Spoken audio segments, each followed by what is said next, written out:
రాష్ట్ర ముఖ్యమంత్రి వైఎస్ జగన్మోహన్ రెడ్డి చేపట్టిన మేమంతా సిద్ధం బస్సు యాత్ర విజయవంతంగా కొనసాగితే ఇల్లు మీడియా తట్టుకోలేక దుష్ప్రచారం చేయడాన్ని ఖండిస్తున్నామని కమలాపురం ఎమ్మెల్యే రవీంద్రనాథ్ రెడ్డి తెలిపారు.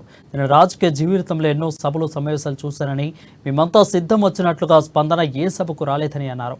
ఇక చంద్రబాబు హయాంలో జరిగిన మాజీ మంత్రి వైఎస్ వివేకానంద రెడ్డి హత్య ప్రీ ప్లాన్ గా జరిగిందని అన్నారు. ఈ హత్య చేసిన దస్తగిరి అనే వ్యక్తికి ఎవరు మద్దతు ఇస్తున్నారో, అతని బెయిల్ కోసం ఎవరు ప్రయత్నిస్తున్నారో అందరినీ తెలిసిందని వ్యాఖ్యానించారు.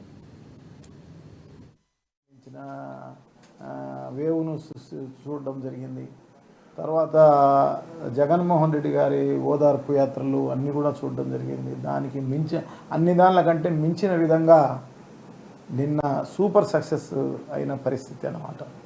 సో ఎందుకంటే చంద్రబాబు నాయుడు గారి పరిపాలనలో దాదాపు 5 నెలలు కాలం జరిగింది. మర్డర్ జరిగినప్పుడు చంద్రబాబు నాయుడు గారు ముఖ్యమంత్రిగా ఉన్నారు. సో ఆయన వెంకటేశ్వరరావు అని చెప్పేసి డీజీ ఇంటెలిజెన్స్ ఆయన చూస్తూ ఉన్నాడు, డీజీ ఇంటెలిజెన్స్ ఆయన. సో ఆయన